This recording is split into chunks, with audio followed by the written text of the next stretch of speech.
Hi everyone, Corrie here, coming in to do a channel message. This message is coming into the weekend of August I don't even know what day it is, August the 4th, being recorded on the evening of August the 4th. This will follow all the way through into the Lionsgate energy. I do have a big live on August the 8th for the Lionsgate, which you can still get into. There is 3 videos that go with that recording that you can also go back, listen to those. You can sign up CorrieThorne.com or mteacademy.ca. And on Monday night, I will be doing a full live healing, ascension, clearing session, whatever you want to call it, but that will be happening. So today's energy, there is a lot that is happening. I just looked at my shirt and I start to laugh, and I'm like, I've been wearing flowers all day. And so I believe the flowers is tied to what I was just speaking to my dear soul sisters about, and that is Archangel Brachiel, who's dancing around and kind of having me dancing around some of the energy, because there is a lot of really heavy energy around right now, but we also have a major solar flare energies that is happening. And I feel like Brachiel's like hanging on to those solar flares, like flying with those flares. Like I just have so much of the solar flare energy that has been popping in, as if things are coming in and going out very quickly. If you have been experiencing the first few days, or if you're still experiencing the sense of like dismantling loss, like you feel lonely, you feel all alone, you feel like the world is like crumbling around you, that sometimes is dismantling. You're being told to surrender into that and speak to what you're experiencing. What exactly is it that I'm experiencing? What is happening right in this moment? What is happening, in the energy? Don't take it so personally. Really look at it in a broader scale. It's what we're getting, a broader scale. So there is a lot that's happening. So I'm working through the big energy and then bringing it back into us. And so if I were to acknowledge the big energy, which I have to do, is that we have to turn around sometimes and not be afraid of the dark, but also knowing that there is some really heavy energy. I, as a mystic, I channel through, I don't look for them. I don't go searching. They don't come by choice. You can't just call them in, but they seek us. And so Solomon has been seeking me out. And Solomon speaks a lot about wisdom and knowledge, but he also speaks of pride and gluttony and greed. And he speaks a lot about the energy of what happens to us when we get so caught up in even wanting to be somebody important. He spoke a lot to me about the energy of, a lot of the world trying to be a somebody. And basically one of the messages that I got was, before you ever had social media, before you ever had any of this, did every single person have a dream of being a movie star, a TV star, a rock star? Or did you have something that was inspiring you to be something? Were you inspired by a parent, a teacher in the school, somebody who was just a good person, right? And you knew something about them. You didn't know all, but it was a face-to-face interaction of where you connected, and what you felt from them was an energy. You could feel that energy. And so there's a lot of disillusion that's happening. It's like we're being fooled by this imposter energy and this imposter light, and being told to be aware of what it is. As a child, I see myself standing on this stage, and I was wearing this microphone that never existed back then, but I didn't know what it was. I just seen this fuzzy little thing coming towards my mouth, and there was a pack. But I was a hairstylist in my early years, and I thought I was going to be a platform artist traveling around the world. And that was the intention. And that never ever came to fruition. That never came to life. I wasn't looking to be a celebrity, right? So, but that's the energy that's coming up. And for us to catch ourselves. Now, that doesn't mean that everybody's trying to be an online celebrity. What that means is that inside of ourselves, where are you trying to force yourself to be important? Where are you telling yourself the narrative that, I just want to matter. I just want to be important. I just want people to care. That energy, that is trying to trick you. That's the imposter within ourselves. So that's that energy of the shadow self. That's old energy, even from childhood, teenage years, wherever it is. There is a resurrection, a rising up from the ground, like things that you have buried, memories, thoughts, all of those things that are resurrecting a lot of that energy. And it's just saying, you need to speak to it. You need to speak to it and find out what is really going on, what's really happening with me. Did I really ever want to, is that what I was really seeking? I didn't even want to be a medium. So, it's like that was these things, and where we are, when we allow ourselves to be divinely guided, will take us exactly where we need to go. Exactly. So we do have some of that saying, let's circle back around, and let's acknowledge this, and let's give ourselves the attention that we need. Because who is crying out? Who's calling out to you? Chances are it is the versions of yourself that you see in others. So if I've been doing a lot of study around even the soul, and I was listening to a beautiful teaching that was talking about your soul is outside of you before it's really developed inside of you. Just like the birth of us, right? It's like we're formed outside before we get compacted into the inside. It's the same thing as blueprinting before you build, like build before you build. Well, it's the same thing with the relationship with the soul. It's actually built before it's built. So it's built through the mirror reflection of all of the experiences and the people that you're going to meet in your life. And through that is that you resurrect emotions and energy of dislike, hate, disgust, joy, happiness, all of those things that we have within us. And so it brings us into, I don't want to know that. I don't want to know those people. I don't like those people. Well, that's what you have to get to know and figure out, because us learning to have the sense of compassion, show dignity, respect, acknowledging with a sense of love for self and love for humanity and love for the world and love for the divine is what's bringing that aspects of pulling these threads and these strings of the tapestry of the soul self together. And the soul then is like the evolution of the soul, and you then coming into full relationship with the essence of that soul. And so there's a beautiful then resurrection, a rising up that's trying to come up and out, that's needing your attention, needing you to water it, needing you to rest with it, and needing you to preserve it, like really truly preserve the divine within. And so it's also to be in that it's our job to also then protect those pieces of the self that is coming together, so we don't keep fraying away. We don't keep unraveling what we're trying to put together. And so we're bringing that self in, and this is what we're kind of seeing through all of this energy that's happening out there. And I just got like this mwah, mwah. Like I wanted a slow motion, like it's like everything is fast, but then everything goes mwah, like it's this slow. And so we're being really fed a lot of narratives of fear. And one of the big fear stories we get is truly about, start stacking up, start, storing up food. You should have a garden. You should be doing this. You should be doing that. And this was the message that we just heard loud and clear a few moments ago. And it literally was, preserve you. Imagine putting yourself in the mason jar. What if it is not so much, not saying that it's not some of that, but what if it's not so much about all of that out there? That's us selling our souls again to the fear story. Selling the pieces of us that we've just collected and we've just put together, we've just healed, we've just acknowledged in ourselves. What if that it's about you actually preserving the self that we are restoring for the time of release in out, like healing a little bird, like healing, a big ass eagle, like healing something that its wings feels like it's been clipped.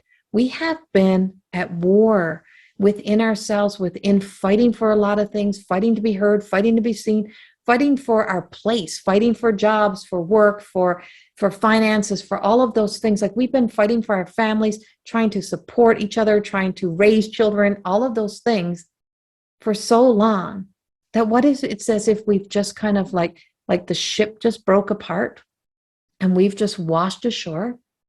And here we are, just like, we're like that It's just like saggy little bodies, all soaking wet, and we just flop down on the shore. What if the bird just fell down on the shore, and it's just like, okay, I'm tired.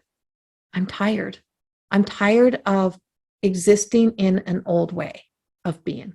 I'm tired of living that old way, because we're not supposed to be those people that we were previously. And that becomes so clear in the messages that I'm receiving constantly, as I know I can never go back to anything. And there's desperate times, and I hear that little chatter, which is that little dark energy that says, just give up doing this, just walk away, just go back to doing just go back to being a hairstylist. Just there's always a job for you. There's always work for you. It's easy for you to go back there. Well, I'm not even capable. I'm not the body. I'm not the person. Like, none of who I was exists. So if I try to go back into that body, and then I'm in the fear story. So I'm trying to collect back. So are you trying to, are we being told to store all these old pieces of ourselves that we need to let go of? But over here is this one that's just come to shore.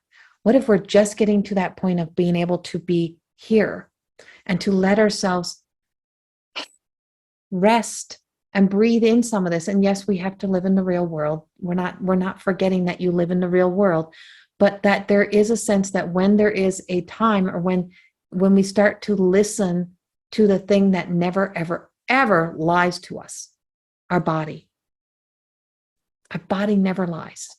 As much as we lie to it, and as much as we betray ourselves, the body doesn't, because that piece that keeps calling out for attention is the essence of ourselves that we have neglected for so long, because we have separated away from some of the most valuable things that we still need to restore. And that is the resurrection, that is the restoration of bringing back in all that is of God consciousness. So that greater knowledge, that greater wisdom, which means restoring that of the virtues within, and to know that we can't water them down. We can't melt it down to and mold it into what we want that virtue to be. We have to, acknowledge within ourselves that we're not doing all that we can do for ourselves, or for the true essence of the life that we want to live. If we half-ass the life, we're going to live the half-ass life. If we let the fear dictate to us, how are we in faith? Fear is invisible until it is given a language that then is translated to you, and from that you create an image, and then you create a reality. So when you're told one story and then it creates into a story, it's just that evolution of a narrative, a story that becomes so real and so big, and then you can't go back. You can't put it back in the box. It's out. But we can lay over it a blanket of faith. And it's not that it becomes invisible. It's just we will deal with what we need to deal with, and we'll do what needs to be done in the times that it needs to be done. Right now, what is important? What do we need to put our focus into? What is real? And a big thing, what's real, is that narrative of pushing us to be divided and divide and conquer. Well, if we all stop going to war with each other, if we all stop being that, if all of us can bring that self back in, then we become that connection into that oneness that opens up that godliness. It opens up that seventh veil, that essence of where there is no words, where everything goes silent, where everything becomes a whisper, where everything has that ability to just like look in like, oh. And that brings back us into this place of inner peace. So if we stop in the existence of the darkness of the night and look up at the light, and we look up at the solar flares, we look into satellites going by, and we become silent, and we watch that movement, and we watch that the universe is still moving, even though it feels like we've become still. Everything is still happening. So even if we are in a time of preserving us and resting in us and not feeling like we have to be in such an action, that during that time, everything is still happening for us. Everything is still moving us into the direction we're supposed to be going. Because what if you've already done most of the work? What if we've already did almost everything that we needed to do? And now we have to wait for the divine plan to take place. What if we have to wait for that divine essence? So that is the big energy. So bringing it into yourself is, what are you trying to push? What are you, what fear story is still owning you? So over this coming weekend, as we're moving in to that Lion's Gate, and the gate energy doesn't really close until the 12th. And so what it does, it brings us to this place of saying, stop, empty the bag,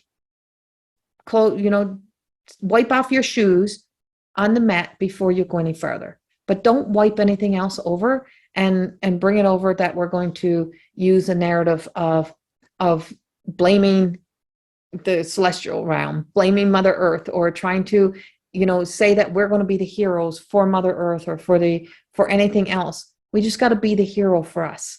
And we have to come into that place of just saying to ourselves, like, there's no real savior energy. There's us learning the power of saving ourselves. And saving ourselves sometimes means saving ourselves from what is happening out around by listening to our body when it just says, you know what? That's not your place today. Don't even bother today. Don't even go there. Why are you engaging in that argument? Why are you letting yourself go there? Stop. Go out in the nighttime and look at what is happening up above, and watch how so much is existing around us.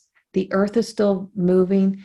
Things are still happening. Production's still happening. Things are still happening all around. So is a world still making shady business deals and shitty decisions. Still people doing, getting drawn in and sucked into saying, oh, that's good for you, when it's not. All is still happening. So if all is still happening, then maybe miracles are still happening. Maybe beautiful opportunities are happening. Maybe there is still a lot of good that's happening. Maybe, just maybe, something is coming in to really, truly restore the faith within you. So you have to let yourself be present with you, to believe in you, to know that you are worth the journey of acknowledging that self and saying, maybe today I don't need to be anything. And when I become absolutely nothing, maybe that's when I become everything that I need to be. And when we recognize that we've looked into enough people to find ourselves, that we've discovered that there's a lot of ourselves that's just waiting to come home to us. And now maybe it's just time for us to come home to ourselves. So there is a lot happening. There is a lot of darkness. There's still a lot of eruption. I see a lot of fires burning. I don't know where the fires are burning, but I see massive fires burning. And I'll go into that more in different messages. But this message is one of just, it's all happening. But what do you still have around you that's still blessings and beautiful things and beautiful moments? And you're still the blessing. And you're still the chosen one. And you're still the child of God consciousness. And you're still that beautiful soul. You're still all of that. So you're still everything that you need to be. You just got to start believing in that again. Much love. Have a beautiful weekend. And I will see you all in the next few days with more coming up. Like I said, you can still get in to join me for Monday night. That event is up on mteacademy.ca or corriethorne.com. Get in, come in, and join me on Monday night. Much love, and have a beautiful, beautiful weekend. Bye-bye.